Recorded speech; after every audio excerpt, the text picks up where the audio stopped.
po sa lugar para sa ganun po ay maranasan nila ang katotohanan. Wala po sa kalagayan po ng kanilang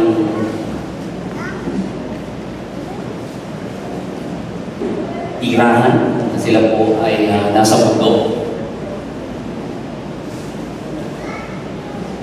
Wala po sila sa kapatagan, pero sa pamamagitan po ng salita ng Panginoon ay higit po sa naibibigay ng material na bagay sa kapatagan, ay tunay nga po ito ay higit pang matutumbasan kung ano ang ibinibigay ng salita ng Diyos.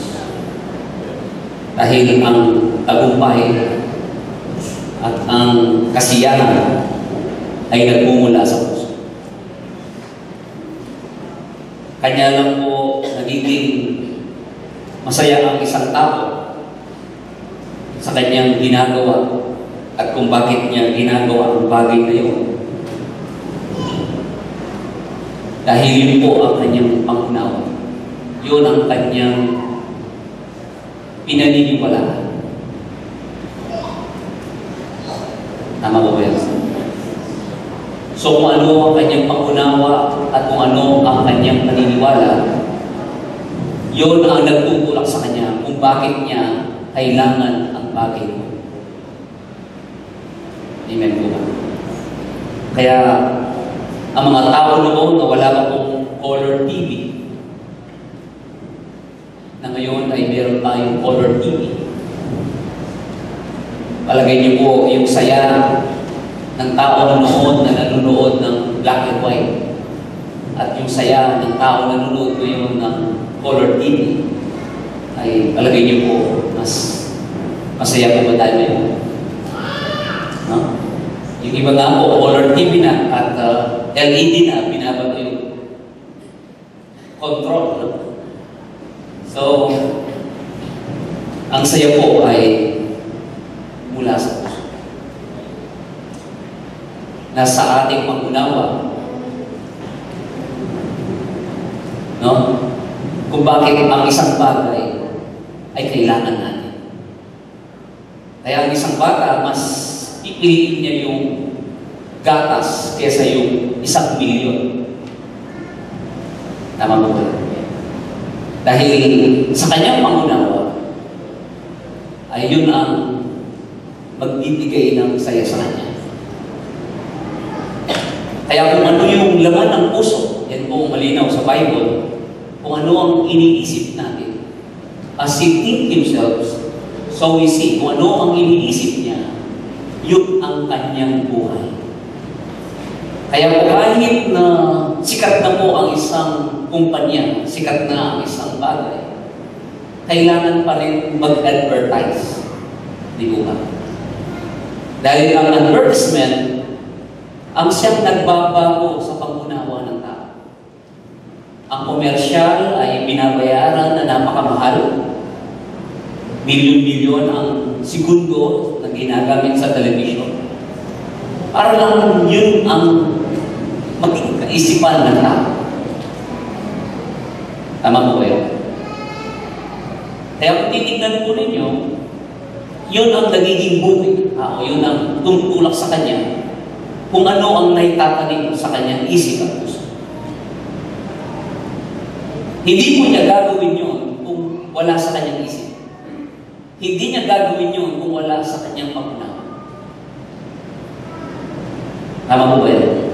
Kanya lamang niya ginagawa yun dahil yun ang kanyang pinaniniwalaan. At kaya niya pinaniniwalaan yun dahil yun ang kanyang naunawaan. Hindi niya gagawin yun kung hindi niya pinaniniwalaan. Kaya ang mga bagay na hindi natin ginagawa, tulak ng bagay na hindi natin pinaniniwalaan. Yun ang tumutulak sa atin. Bakit natin hindi ginagawa yun? Dahil yun ang hindi natin pinaniniwalaan at hindi natin naunawaan. Kaya hindi natin pinaniniwalaan. Malinaw mo ba?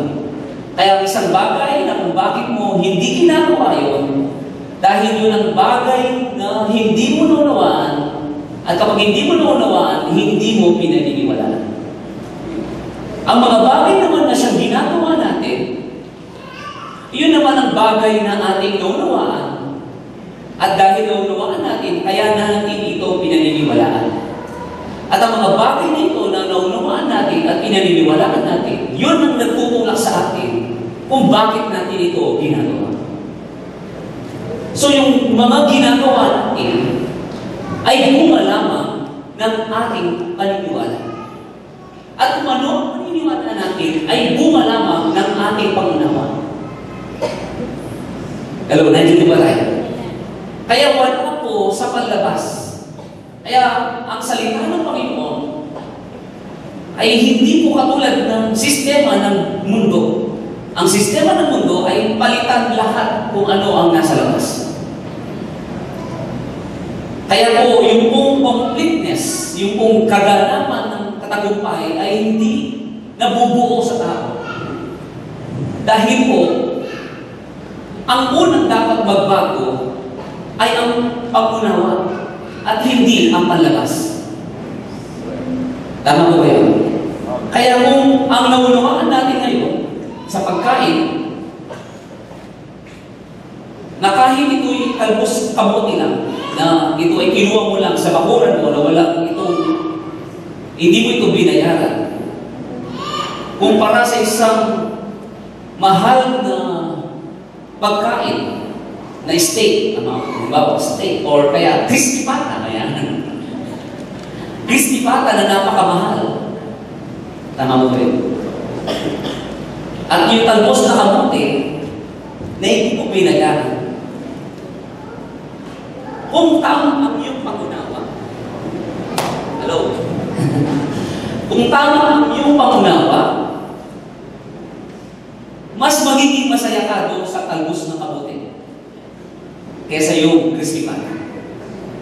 Pero yung kabataan, o kaya naman po ay bata pa lang, dahil hindi pa ganoon ang kanyang pangunawa,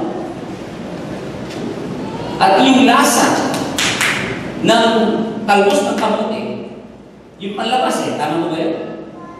At lasa ng crispy pata, dahil yun ang kanyang pangunawa, ay mas pipiliin yung crispy pata. Tama mo ba yun? Kaya masaya siya doon. Bakit po? Kasi yun ang kanyang pangunawa. Hindi dahil sa crispy pata kaya siya masaya. Kasi yung tao may pangunawa, mas nasisiyahan siya sa talbos ng kamote dahil yun ang kanyang pangunawa. Kaya wala sa panlabas. Naunawaan mo natin. Diyan na, naunawaan mo. Nawala po sa panlabas. Kaya yung nasabi ko sa mga tanay, nasa mundo ka o nasa kapatagan ka, nasa pananaw lang natin yan. Kaya ang salita ng Panginoon ay binibigyan tayo ng tunay na kasiyahan. Amen po. Binibigyan tayo ng tunay na tagumpay. Dahil ang buhay ay nagmumula sa puso, nagmumula sa pangunawa. Amen po ba? At kung tama ang pangunawa, magiging tama ang paniniwala. Ang gawa ay magiging tama. Tama po ba yun? Tiyak kong magiging tama ang gawa kapag tama ang pangunawa at tama ang pananampalataya. Okay po ba? Amen. At ang pananampalataya na mayroong tamang pangunawa ay magkikita lamang sa salita ng Panginoon. Amen po ba? At ang tamang ito na siyang ganap at perfecto ay ang buhay ng ating Panginoon. Na ito ay masusulyapan lamang sa salita ng Diyos. Amen po ba? Kung gusto natin ng ganap at kasyasyan, Pero meron din pong tama. Pero hindi ganap. May mabuti, pero hindi perfecto. Yun po yung pangunawa ng tao. Amen po ba? Pangunawa ng tao sa mga bagay-bagay dito sa mundo. Okay? Meron din tamang pangunawa na kung saan ay nagbubunga ng paniniwala. At ang paniniwala niya ay bunga ng tamang pangunawa. Pero hindi ito ganap. Iba yung perfect sa good. Iba yung good, better, at saka best. Tama po yan? Okay? Kaya kung ang pangunawa natin ay mga bagay-bagay dito sa mundo, at paniniwalaan naman natin ang mga bagay dito sa mundo, at paniniwala naman sa ating sarili kakayahan. Okay? Sa sarili nating kakayahan, na mayroon mga taong mabuti, tama ang ginagawa. Okay? Pero ang kanilang pangunawa at ang kanilang paniniwala ay sa sarili nila. Okay ba? Hello? Sa sarili nila. Kaya yun ang nagtutulak. Yun ang nagtutulak kung bakit ginagawa ang tama. Dahil meron silang tamang pangunawa at meron silang pananalig at pagtitiwala sa bagay na yun. Kaya nila ginagawa yung tama. Okay po ba? Amen. Pero yun po, ang sabi ng Bible, na ipinagmamalaki ng tao ang kanyang nagagawa. Ipinagmamalaki ng tao ang kanyang accomplishment. Bandang huli, hindi niya makikita ang ganap ng tagumpay sa kanyang buhay. Dahil ito ay pansarili lamang. Okay po ba?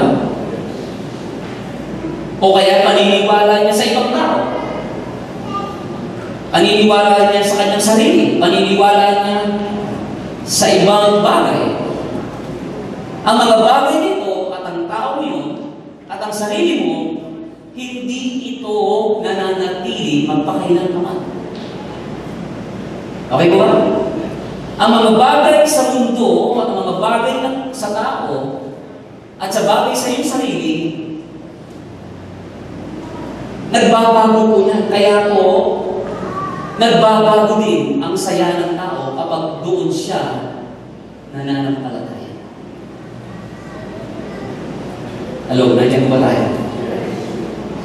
Kaya kung tayo po na Kristiyano ay pabago-bago ang ating kasiyahan, ibig sabihin noon, nakatuon ang iyong pangunawa at pag-iisip sa iyong sarili o kaya sa ibang tao o kaya sa sitwasyon sa mundo.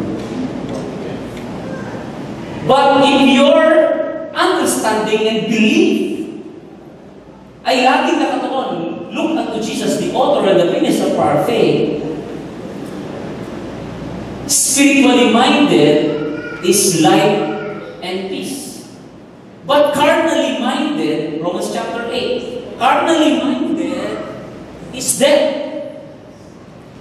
Ang kaisipang karnal at natural, ito ay kamatayan. Ito po ay nagbibigay ng kahulubinanan, kaguluhan. Okay? Hello? Hindi dahil wala ang Diyos, hindi dahil hindi sumagot ang Diyos, no. Dahil ang iyong pag-iisip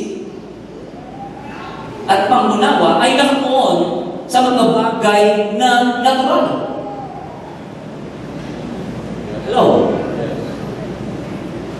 Ang damdamin po ay sumusunod lamang kung ano ang ating pinaniniwalaan at kung ano ang ating iniisip. Hello? Kaya kahit hindi nangyayari yung iniisip mo, natatakot ka. Hello? Amen? Dahil ang lahat ng anumang nararamdaman natin at anumang lahat ng ating ginagawa ay bunga lamang ng ating pag-iisip, ng ating unawa, ng ating paniniwala. Amen po ba? Kaya kung gusto natin ganap, perfect, ang lahat na hindi masasayang, ang anumang mabuting gawa na sinasabi ng Galatians, huwag kayo magsawa sa gawa ng mabuti dahil balang araw tayo aanin. Yan ay dapat ang pinanggagalingan ay ang Panginoon Jesus. Amen po ba? Ang nagtulak sa iyo kung bakit mo tinanggap ang Panginoon, ang nagtulak sa iyo kung bakit mo tinanggap ang Panginoon ay dahil nalaman mo na namatay si Kristo doon sa krus. Yun ay nalaman mo. Sa pamamagitan ng salita ng Diyos, paano mo tatawag sa hindi pinaniniwalaan at paano mo paniniwalaan ang hindi pinaniniwalaan? Kaya kailangan ay mayroong mangaral ng salita ng Panginoon. At sa pamamagitan ng mayroong nangaral ng salita ng Panginoon, nagkaroon ka ng pangunawa. At sa pamamagitan ng pangunawa sa salita ng Panginoon, dumating ang pananampalataya. Naniwala ka. Amen po ba? At sa iyong paniniwala, kung bakit mo tinanggap si Jesus. Yun ang nagtulak sa iyo. Hindi yung tinanggap mo siya ay naging born again ka na, no? Ang pagtanggap mo si Jesus ay bunga ng iyong pangunawa, bunga ng iyong pananampalataya. Hello? Amen? Andiyo ba tayo? Sige, magbasa mo ng tayo ng Word of God. So, Romans chapter 3. Okay? Kaya, napakahalaga po ng renewing our mind because life starts there. Okay? And all these things, and doesn't matter. Okay mo ba? No.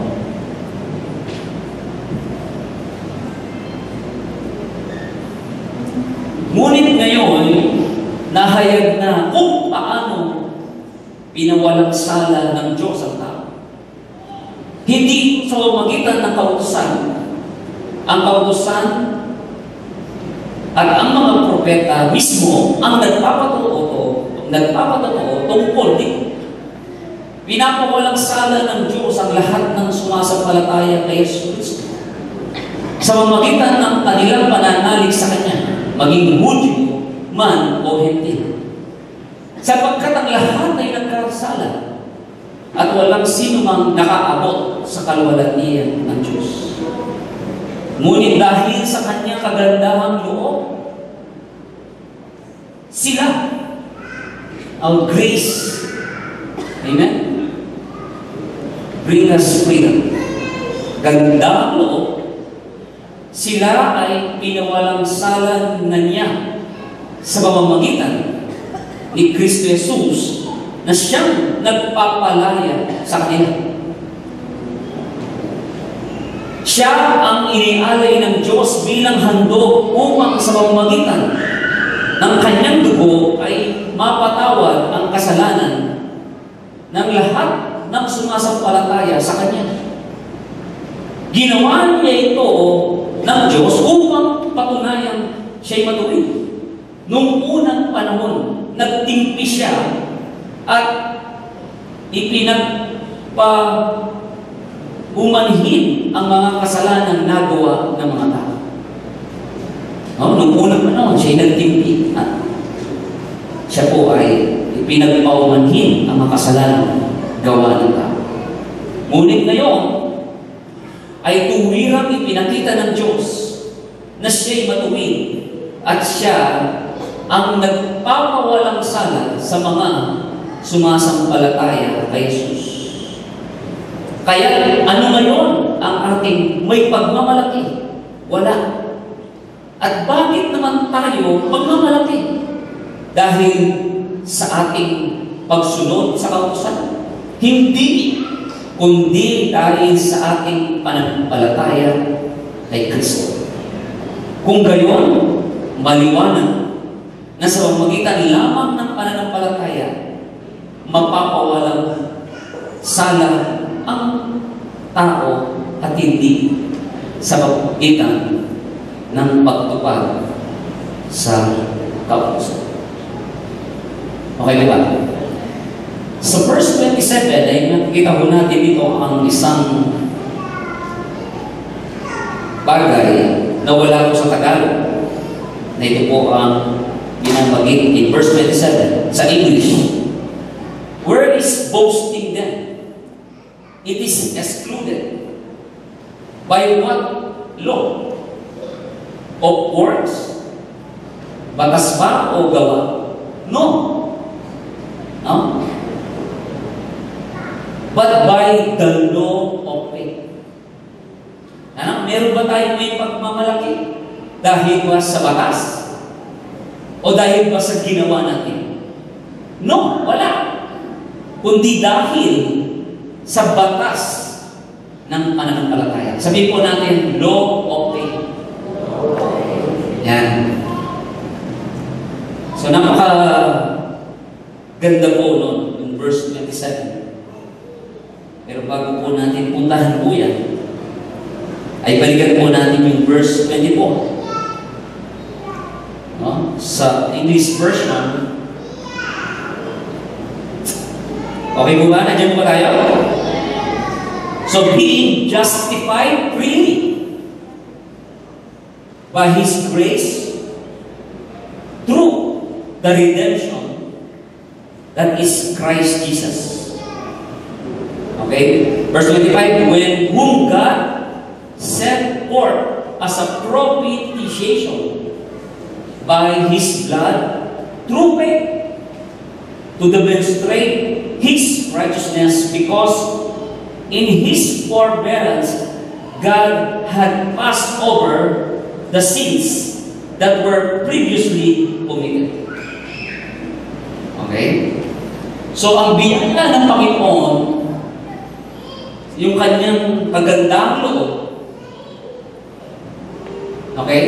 Yun ang naging dahilan kung bakit ang tao ay napawalang sala. Amen. So, ibig sabihin ng justified freely, ibig sabihin, wala nagawang pagkakasala pa. No? As if man does not commit sin. Ganun po yung you are justified.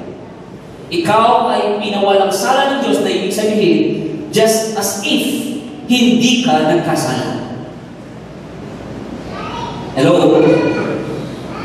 Yun ang bunga ng kagandaang loob ng Diyos. Amen?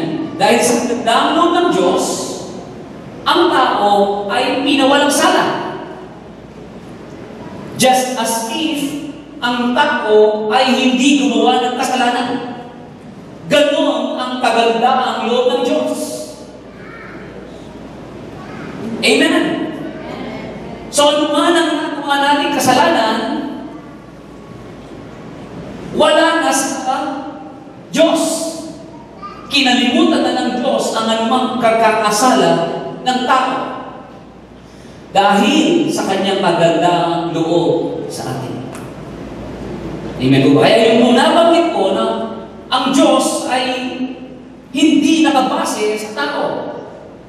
Kung bakit meron siyang biyaya, kung bakit siya meron magandang kalooban. Kaya mabuti ang Diyos, kaya meron siya magandang kalooban dahil ito ang katangian ng Diyos. Kaya wala mang gagawin ng tao, ang Diyos ay gumawa na para sa iyo. Amen po ba? Paano niya nagawa na tayo ay napawalang sala sa pamamagitan po ng dugo ng ating Panginoon Hesus? Dahil ang Diyos ay galing sa kasalanan. Hindi dahil sa kanyang kagandang loob ang Diyos ay wala siyang pakialam sa kasalanan. Galit ang Diyos sa kasalanan.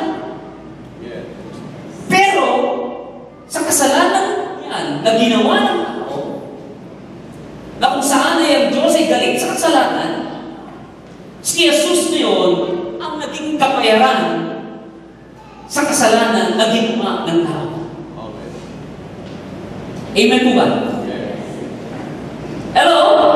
Kaya huwag natin sabihin na ang Diyos ay walang pakialam sa kasalanan. Meron siya. Kaya niya naman ibinigay ang kanyang anak na siyang naging pampalubag loob sa galit ng Diyos sa kasalanan ginawa ng tao. Do you understand, my dear brothers and sisters? Hello? Palpakan natin ang Panginoon. Kaya huwag natin sabihin ng Diyos ay wala siyang pakialam. Wala siyang ginawa sa kasalanan o pinapabayaan niya ang tao sa kasalanan ginawa niya. Ano? Hello? Galit nga ang Diyos sa kasalanan. Pero hindi ang tao pinagbayad niya sa kasalanan ng tao. Kundi ang kanyang bugto na anak na binigay para sa atin na siyang naging kabayaran ng ating kasalanan. At yan ang kagandahan loob ng Diyos na sa mamamagitan ng ating Panginoong Yesus, pinawasala niya ang tao. Kaya po, peace on earth, ang sabi po ng Luke, dumating ang Panginoon, kapayapaan sa mundo. Ano yung kapayapaan sa mundo?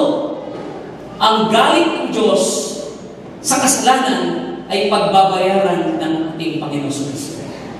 Kaya may kapayapaan sa mundo. Bakit po? Dahil ibigyan ng Diyos na solusyon ang kasalanan ng tao na siya nagpapahiwalay sa Diyos at sa tao. At yan ay nangyari dahil sa kagandaan loob ng Diyos. Hindi dahil sa tao. Amen. At ang tao ay ang Diyos ay gumawa ng solusyon para sa kasalanan ng tao dahil hindi kaya pagtagumpayan ng tao ang kasalanan. Amen. Hindi kaya baguhin ng tao ang kanyang sarili para kanyang labanan ng kasalanan. Hindi niya mo kaya. Amen po ba? Oh. Okay po ba? Ngayon, sa kabutihan at biyaya at kagandang loob ng Diyos, no? Ibigay na ng Panginoon ang lahat. Why? Because He did not only save us. Hello? Hindi lang tayo iligtas.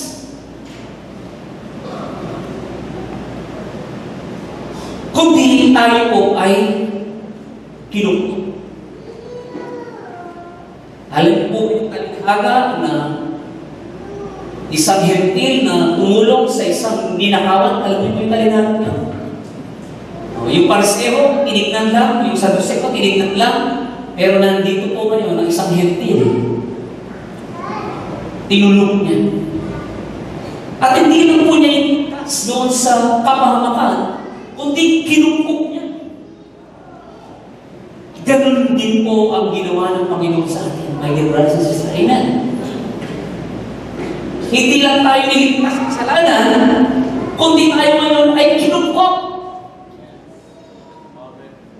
Paano kinukot? Ikaw ngayon ay binigyan ng karapatan na maging anak ng Diyos. Ikaw ngayon ay may relasyon.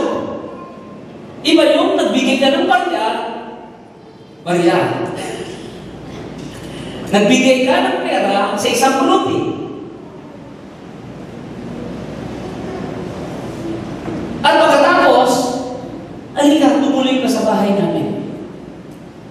At pakainin kita, paaralin kita, at dito ka matulog. Tama mo yan? Oo. Hindi lang ikaw binigyan ng pera at bahala ka na. Bukas, bahala ka na sa buhay mo.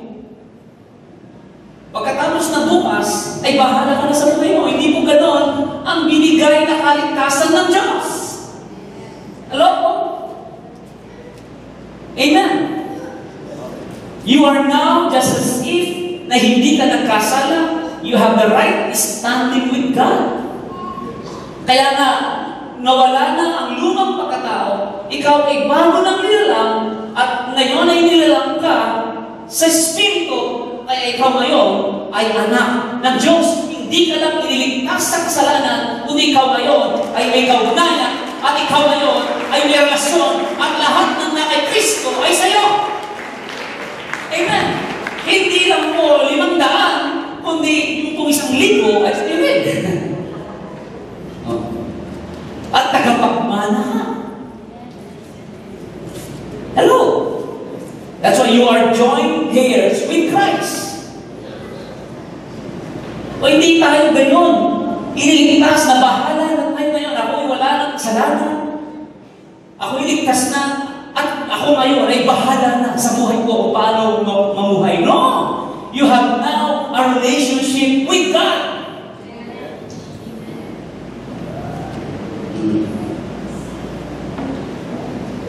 Amen. God gave everything to you now. As a child of God. Amen. Okay? Okay? But, yun ba? Okay? Subalit, ang sabi ng Bible na binasa natin, kailangan ang pananampalataya. Amen po ba? What God has already done, kung anuman ang lahat na ginawa na ng Panginoon at ibinigay na ng Panginoon, yan ay mararanasan ng tao sa pamamagitan po ng pananampalataya. Yun po yung binasa natin kanina. Tama po ba yan? Sa pamamagitan ng pananampalataya, yung ginawa ni Kristo na tayo ay pinagbayaran ng kasalanan natin, yung ginawa ng Diyos dahil sa kanyang kagandang loob na pinawalang sala niya ng tao, kailangan ng tao ay paniwalaan ngayon. Okay po ba? Kaya kahit nandyan ang lahat, kung hindi mo naman ito pinaniwalaan, hindi ito mangyayari sa buhay mo. Kaya balansi mo by grace through faith. Hindi naman pwedeng puro grace. Nandyan na. Bless ako. Kahit sabihin mo ng sabihin yan, pero hindi mo pinaniniwalaan. Walang saysay ang lahat ng ginawa na ng Panginoon para sa iyo. Walang saysay ang lahat na ibinigay na ng Panginoon para sa buhay mo bilang kanyang anak. Amen po ba? At bilang taong nilikha ng Diyos ayon sa kanyang wangis, lahat ng ito kapag hindi pinaniwalaan ng tao, hindi niya mararanasan. Kaya kung tayo po ngayon at tumanggap sa Panginoon, naranasan natin na magkaroon ng karapatan na maging anak ng Diyos. Naranasan natin ang kabutihan ng Panginoon. Subalit, hindi rin tuminigil ko. Ang sabi ng Romans chapter 1, verse 20, kung nagpasimula ka sa pananampalataya, magpatuloy ka upang sa ganoon, patuloy mong maranasan ang lahat na ginawa na ng Panginoon para kayo. That's why the just shall live by faith. Amen? Hindi pwedeng nagpasimula ka sa pananampalataya na naranasan mo ang mga bagay na spiritual at magpapatuloy ka sa iyong sariling pangunawa. Naligtas ka at naging anak ka, hindi sa pamamagitan ng tao. Yun po yung pinag-aralan natin sa John chapter 1. Tama po yun? Hello? Hindi sa kalikasan ng tao, hindi sa gawa ng tao, kung bakit ka naging anak ng Diyos, kundi dahil sa spiritual. Kaya gusto natin patuloy na maranasan, patuloy tayo maglakad sa pananampalataya. The just shall live by faith. Amen po ba? Okay po ba? Hindi yung tutulungan mo ang Diyos para ang lahat ng ginawa niya para sa iyo at ibinigay niya para sa iyo ay maranasan mo. Amen? Kundi kailangan ay paniwalaan mo. At yan po ay sa mamagitan ng salita ng Diyos. Kaya mahalaga po ang Bible. It is our life. It is our treasure. Kayamanan. Higit pa sa ginto. Higit pa sa pila. Ang salita ng Diyos, mga kapatid. Hello? Ang pipiliin mo? Kahon o pera? Kung maunawaan natin, totoo yun. Hello? Kung naunawaan natin, totoo yung ibenta mo ang bahay mo para lang makabili ka ng Bible. Totoo yun. Kung naunawaan mo ang salita ng Diyos. Mas mahalaga ang Bible kaysa bahay. Kaysa, no? Ano yan? Kahit may bahay ka, wala kang Bible, walang saysay ang buhay mo. Basta may Bible ka, kahit wala kang bahay, may saysay ang buhay mo. Pastor, hindi ba pareho? Hindi ba pwede pareho, Pastor? Bible, at saka bahay, hindi ba mas masaya? Ano ba gusto nyo? Dalawang asawa o isang asawa? Ano gusto nyo? Pareho ba? Asawa at saka anak. Isang asawa lang.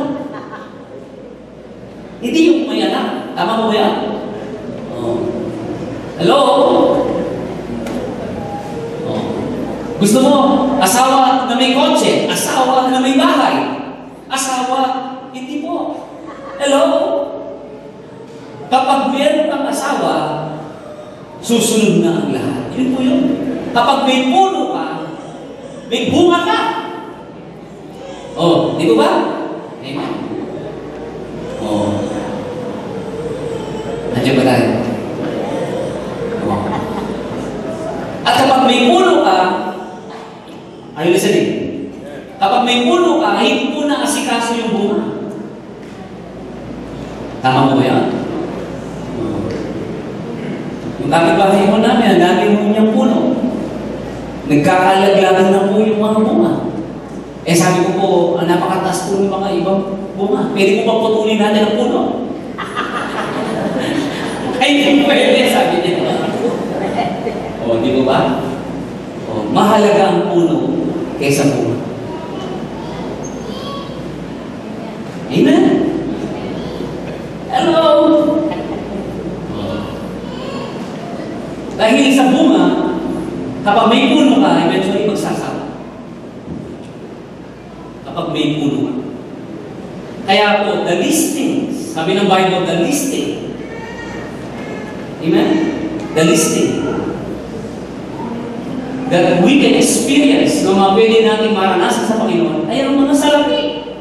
In Luke chapter 16, these things are the least. Ang pinakamaliit. Amen? Kaya, kung titignan mo, at least, nasunog ang bahay,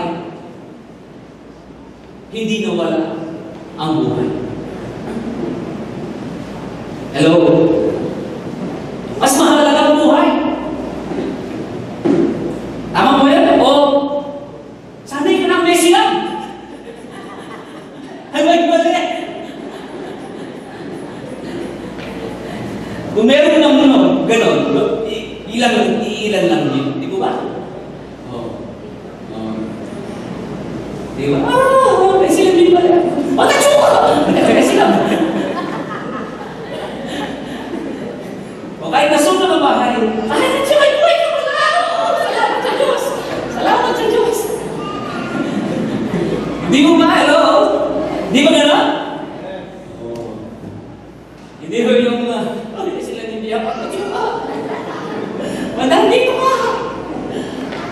nagpapasalamat sa Diyos. Okay ba? Amen. That's why, my dear brothers and sisters, God gave us everything to us.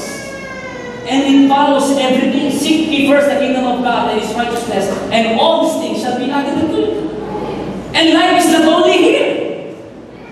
Hello? Life is after death. There is a continuity. Meron pong pagpapatuloy ang buhay dito sa mundo. Amen. Kaya yung mga iba, huwag mong gasusin yung pera ngayon dahil may bukas pa.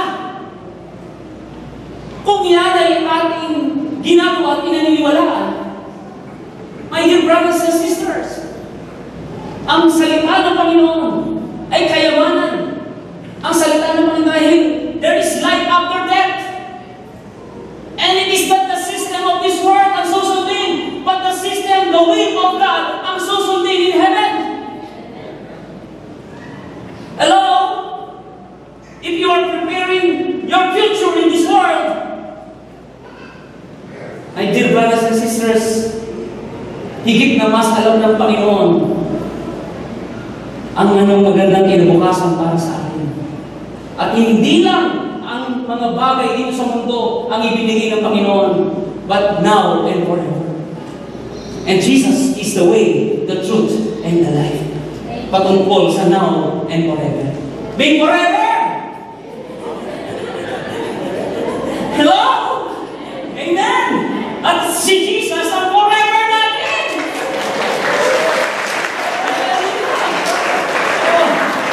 Kaya huwag natin sabihin na forever. Amen! Hallelujah! True pa, tingnan niyo po. In second o 1 Corinthians, ito po ay napag-aralan natin last Wednesday. Sana? 1 Corinthians chapter 2. Sa Tagalog, tingnan natin sa Tagalog. 1 Corinthians chapter 2. Wala pa tayo doon sa batas, no? Mamaya, ano ba oras? And 20 na po. Sige, ganyan tayo. Subalit tulad ng nasusulat. Subalit tulad ng nasusulat, hindi pa nakita ng mata o narinig ng tenga, ni hindi pa sumaging sa isip ng tao. Ano po? Ang mga inihanda ng Diyos para sa mga umiibig sa Kanya. Amen? Hindi pa nakita ng mata, hindi pa narinig, at hindi pa sumagi sa isip ng tao ang mga inihanda ng Diyos. Kaya po yung mga material ay yan may katiting lamang at yan list, ano si list? Pinakamababa na pagpapala mula sa Diyos. Amen. Ang Diyos mismo ay pagpapala na sa atin. Amen. Hallelujah! At alam niyo, tignan niyo po. In verse 12, kung po tayo sa verse 12, ang tinanggap natin, yung inihanda ng Diyos, yung binigay na ng Panginoon, ang tinanggap natin ay hindi ang espiritu ng sanlibutan, kundi ang espiritu na mula sa Diyos. Amen?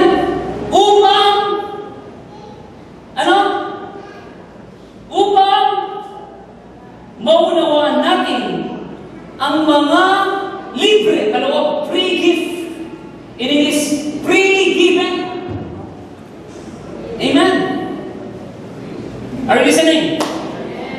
Upang maunawaan natin ang mga kaloob niya sa atin.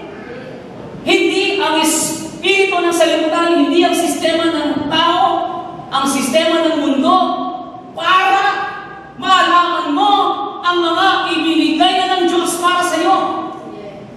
Kundi ito ay sa pamamagitan lamang ng Espiritu ng Diyos para maunawaan ang lahat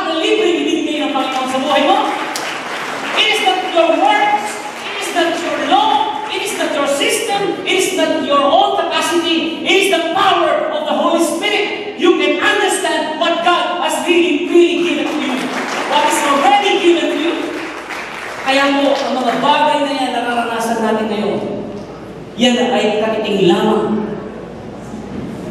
na hindi pa narinig at naisip. Kaya pantay-pantay ho tayo sa harapan ng Diyos. Amen po ba? Amen po ba? Hallelujah. Okay? It is only through the power of the Holy Spirit, and the Holy Spirit will use the Word of God. Amen po ba? Hello? Kaya kung tumitingin kayo sa panlabas, hindi natin mararanasan ang inihanda ng Panginoon para sa atin. Ang mararanasan lang natin ay yung forgiveness of sin. Hindi lang yan ang kaligtasan. Hello? Yan na isang bagay lamang sa inihanda na ng Panginoon na ikaw ay nawawalang sala. Andiyan ba tayo? It is not your works. It is not your own understanding. Tama mo yun? Kundi pinalaligan mo ang ginawa ni Jesus. Kaya ka naging anak ng Diyos at napawalang sala. At yan ay dahil sa Espiritu ng Diyos. Hindi ang karunungan ng tao kung bakit ka naligtas. Amen? Kaya kailangan ay magpatuloy po tayo sa ganung bagay sa buhay natin. At lahat ay minamahal ng ating Panginoon. Kaya kung tayo magpapatuloy sa buhay nito sa pamamagitan ng natural na sistema, hindi tayo mabibigyan lahat ng opportunity. Dahil sa mundo ito ay may kumokontrol. Amen? O yun ang mga mangingisda natin. Yun ang kailang tanging buhay, mangingisda, kinokontrol ng ibang bansa na huwag silang mangisda sa sariling karagatan ng Pilipinas. Kung maaasal ang tao doon, paano? Amen? Hello? Kaya, let us preach the gospel. Amen? I am not ashamed of the gospel. Because this is the power unto salvation. Amen? Ang gospel is power unto salvation. Ang salvation is not only about hell, about heaven, but everything. Amen? Everything. Glory to God. Amen to God. At yan dito pumapasok ngayon na mayroong batas sa pananampalataya. Sabihin natin, law of faith.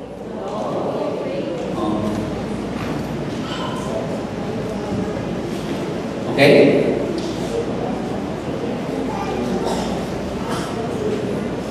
Sige, umpisahan po natin.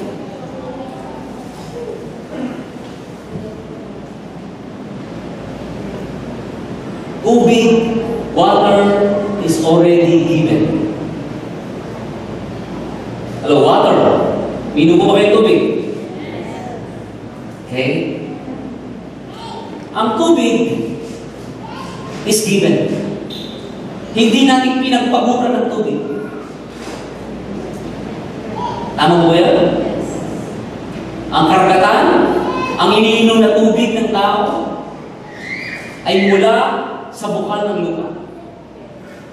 Hindi nagkaroon ng tubig dahil sa ginawa ko pagbaon ng tubo.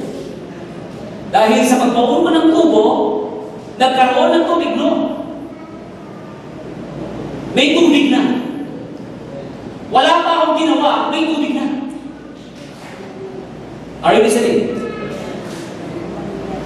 Hindi ko pinagpaguran. That is unearned,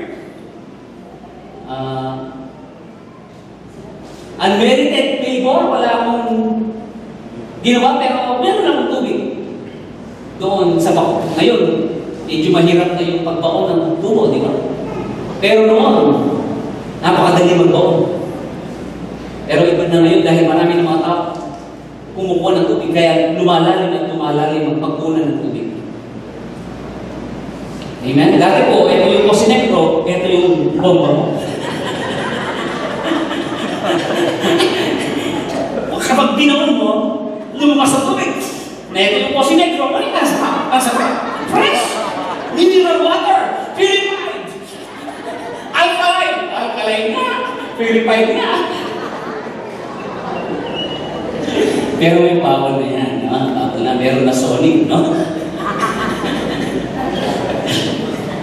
Cosinecro. Alkaline. Okay? So, naman po natin. It is not your works. Okay ba? Given. So, the goodness, the faithfulness,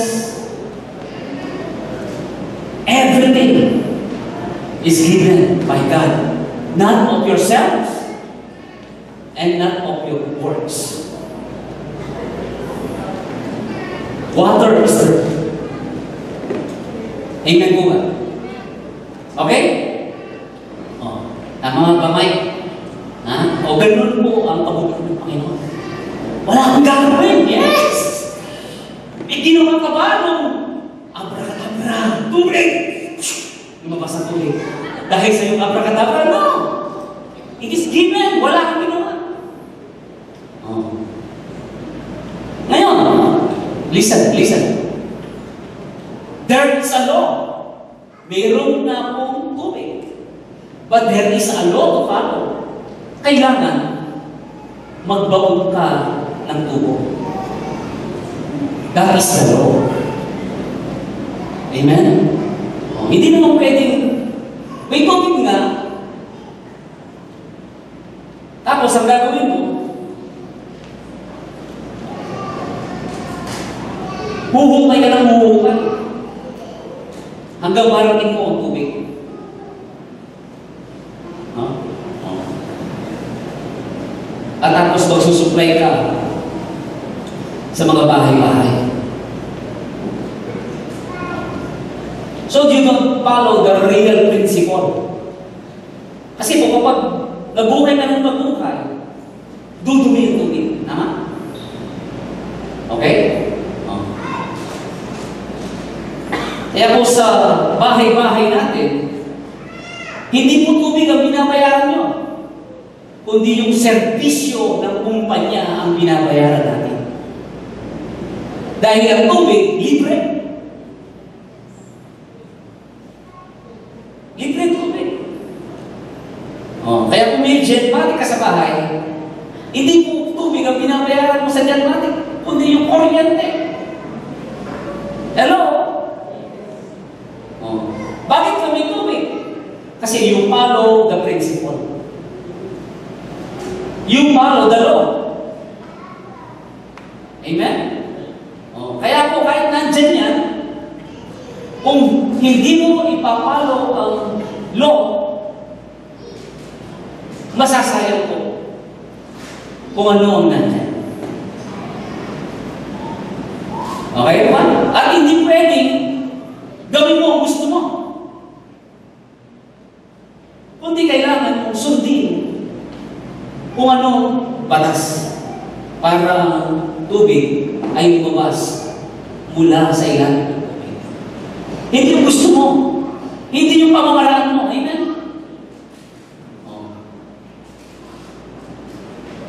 Kundi ayon sa batas ay dapat nating sundin. Tama ba yun? Amen? Okay? Ngayon, dahil ikaw ay naniniwala at dahil ngayon ay naunawaan mo na mayroong tubig, listen. Okay? Dahil naunawaan mo tubig. Kaya ka nagbaon ng tubo. Yun po yung binabanggit ko kanina. Understanding.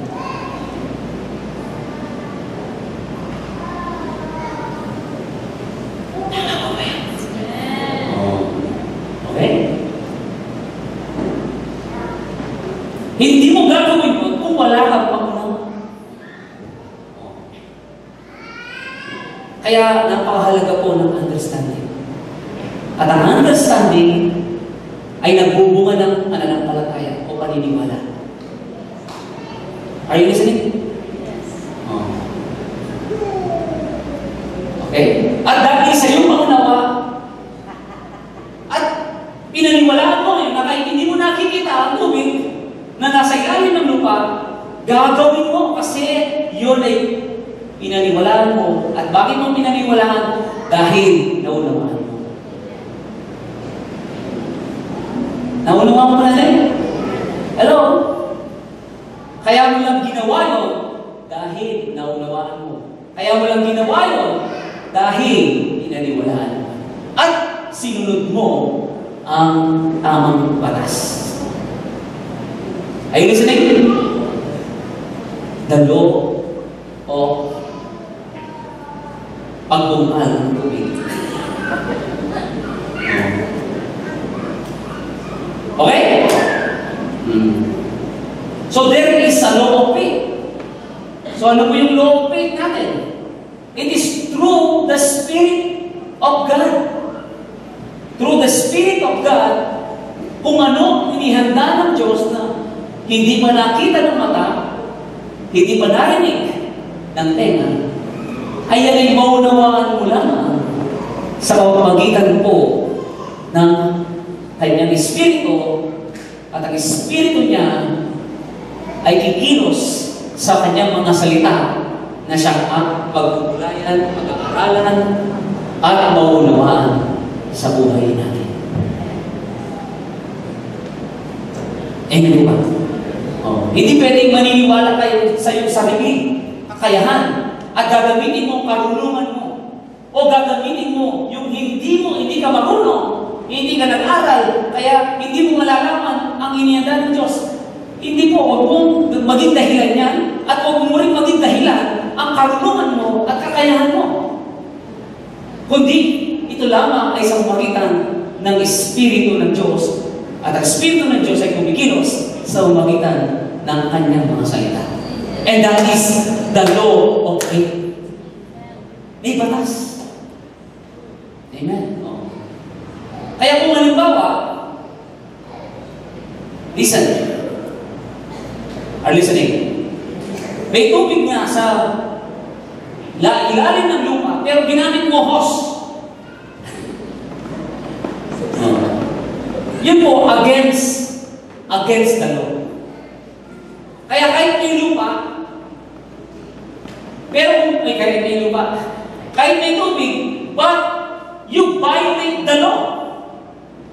Are you listening? You violate the law. Hindi lalabas ang tubig.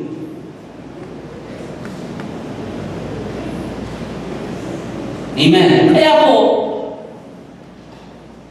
kung hindi ho tayo talaga namang nagbibigay ng panahon sa salita ng Panginoon, at hindi nagdidepende sa salita ng Diyos, at nagdidepende sa kapangyarihan ng Espiritu ng Panginoon, at wala tayong patuloy na pagunawa sa salita ng Panginoon, hindi natin ganoon mararanasan kung ano ang inihanda ng Panginoon para sa atin. Tama po yun? Because you violate the law. You violate the law. The law is through the power of the Holy Spirit. The law is about the Word of God. Nandiyan ba tayo? Amen. That is the law. Kaya kung ano ang iniisip natin at kung ano ang naunawaan natin, yun ang magiging buhay natin. Dahil kung ano ang naunawaan natin, iniisip iniisip natin, yun ang nagtutulong sa atin kung bakit natin ginagawa ang mga bagay-bagay sa buhay natin. At kung bakit hindi mo natin ginagawa, dahil hindi natin pinaniniwalaan, kaya hindi mo ginagawa kasi hindi mo pinaniniwalaan. At bakit mo hindi pinaniniwalaan? Kasi hindi mo naunawaan, kaya hindi mo ginagawa. Ang gawa ay bunga lamang ng iyong pakuna.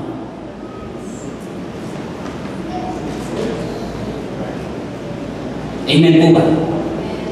Kaya kahit anong gawin natin, it's about time for us. Kahit anong magsisikap na gawin natin, sa sarili natin, nahihirapan nating maranasan ng kabuuan at kalubusan ang mga pangako ng Panginoon dahil ang ginagamit natin ay ang sarili natin. Kakayahan. Tayo'y nananalig sa sarili natin. Yun ang nakikita natin sa isip at puso. Ang nakikita mo, pera. Ang nakikita mo, negosyo. Ang nakikita mo ay ang sarili mo.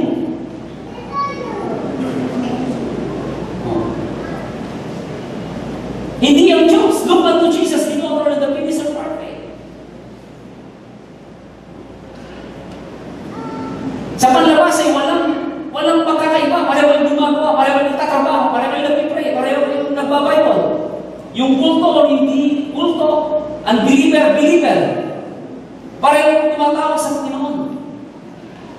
Ang kakaiba ng Kristiyano, ang nakikita niya sa kanyang puso, ay si Jesus. Hindi ang kanyang sarili, hindi ang pera, hindi ang tagumpay. Si Jesus ang nakikita ng isang Kristiyano. Ang kanyang paniniwala at pananampalataya, ang kanyang angkla ng kanyang kaluluwa ay si Jesus. Yun ang angkla natin sa kaligtasan si Jesus. Naway sa araw-araw ng buhay natin, yun pa rin ang angkla ng buhay ng ating kaluluwa, si Jesus. Ang kanyang pag-ibig, kabutihan ng mga pangako ng Panginoon. Amen po ba? Yun ang maging angkla ng ating kaluluwa. Amen? So last, aside on that, ang mayroong anak na may ama at mayroong anak na walang ama. Di mo ba? Ang anak na may ama, kung responsable ang magulang o ang ama, balang araw, pagmamanahin ng ama ang kanyang anak. Ano man ang pinagpaguran ng ama ay sa anak. Tama mo ba yun? Balang araw. Hello? Huwag mo munang kunin na yun. Karapatan ko yan. Tayo. Huwag na yun. Balang araw. Hello? Amen. Okay? Baka sipay mo, tatay mo sa kotse. Sa akin yan. Dahil ano, ama kita. Are you listening? Okay. Listen. Okay? Listen. So, ano man ang pagmamana na inheritance ng ama sa anak, may batas din po doon. Tama? May batas na susundin. Ang batas na susundin sa pinagmana ng ama sa anak, ang batas na susundin ay deed of donation. Hindi deed of sale, dahil hindi pipilin ng anak ang anumang lupa mula sa kanyang magulang. Deed of donation. Ang pagpapalipat, yun ang batas. Amen? So kapag halimbawa, isang hektarya po yan, ang pinamana ng ama sa anak sa hektarya, ano mo, ngayon ang mangyayari sa anak, siya po ay pinagpala dahil siya po ay pinagmanahan. Tama mo ba yan? Amen? Dahil ito ay libre, dito donation, hindi niya binayaran. Tama? Dahil siya ay mayroong relasyon. Siya ay anak. Amen? Oh. Ang anak bang yan ay pinagpalak dahil siya ay pinagmanaan? Parang hindi.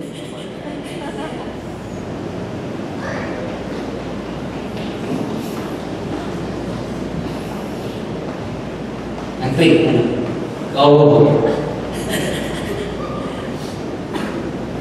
Okay? Makibat mo po, ulit yung mangyari kung tayo mabigibat.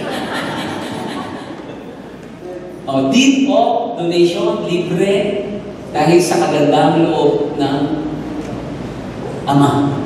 Because of grace, tama? Libre. So, nung ibinigay ng Ama sa anak, hindi ba siya blessed? Blessed siya. Blessed. Ngayon, dahil siya ngayon ay blessed.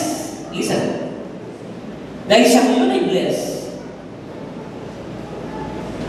Pwede gumawa ngayon ng mapagkakakitaan ang anak dahil siya ay binigyan ng lupa. Amen? So, pwede po niyang tamnan ng lupa. Tama mo ba yun? Okay, pwede niyang tamnan ng lupa at aani. Kapag aani siya, doon sa lupang ibinigay niya, o binigay ng Ama sa kanya, doon palang siya blessed.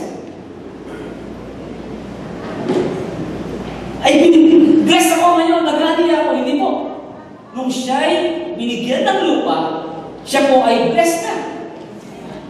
Hindi pa lang nung siya'y umani, ay doon pa lang siya blessed.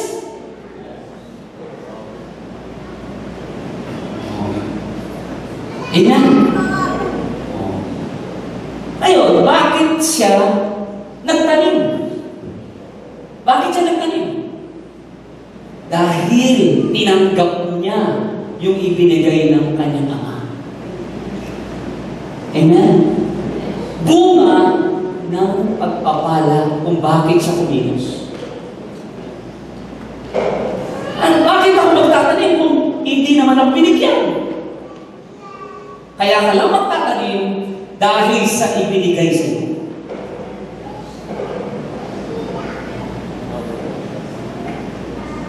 Nandiyan po tayo. Kaya ang gawa ay bunga lamang kung ano ang naunawaan mo. Meron iba naman ang pag-unawa nila, binigyan sila, hindi sila magtatanim, kundi isasubdivide nila. O hindi siya magtatrabaho, hindi siya magtatanim. So, nasa pag-unawa. Okay ba yan? Pero po, hindi pa lang kapag siya'y nagbenta ng lupa, portion, subdivision, or nag-ani pa lang, ay doon pa lang siya blessed. Kaya ang magulang, ang sabi ng ibang magulang, walang magbagay sa iyo, kundi paaralin lang kita. At kapag nakapagtapos ang anak, at nakapagtrabaho, at nagkaroon ng magandang posisyon, bless ako. Hindi po. Nung pa lang siya nag-aaral, bless na siya. At kaya lang siya nakapagtrabaho dahil binless siya. Hindi siya pwede magtrabaho kung wala siyang blessing. Hindi siya pwede magtrabaho kung wala siyang karunungan na ipinamana sa kanya.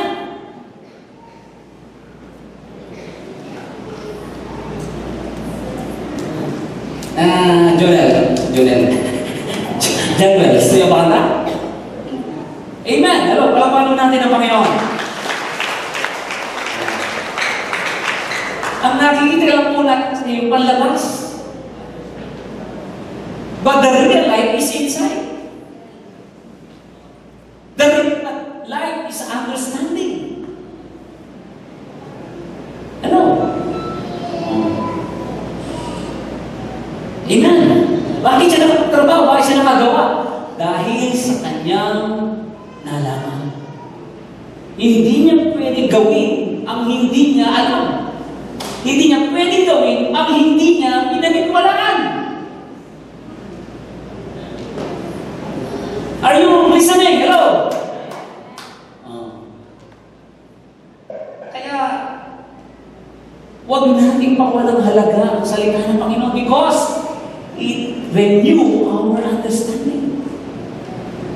Kaya kapag naunawaan natin kung gaano kataas, kalawak ang pag-ibig at kabutihan ng Panginoon sa atin, yun ang magtutulak sa iyo. Yun ang magmomotivate sa iyo. And that is forever, my dear brothers and sisters. That is forever.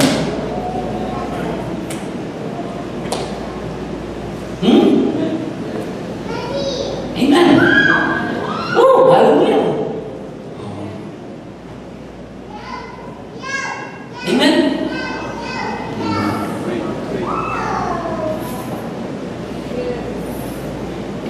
Okay. That is forever, my brothers and sisters. Kaya iba yung walang ama. Ang walang ama, pagtatrabahuin niya at babayaran niya yung lupa, deed of sale. Deed of sale, amen? Yung may ama, may lupa. Yung walang, may lupa, pero ibang batas. Hello? Ibang batas ang sinundan. Okay ba? Ngayon, kung ang anak na walang ama magtatanim at yung anak na pinagmahalahan ng kanyang ama magtatanim, pareho ama. Pero hindi pareho ang dahilan. Nandiyan na ba tayo? Parehong nagtatanim, parehong may lupa, pero hindi pareho ang pinanggalingan. At higit sa lahat, hindi pareho ang laman ng puso. Yung anak na may ama, ang binibigyan niya ng pasalamat ay ang kanyang ama.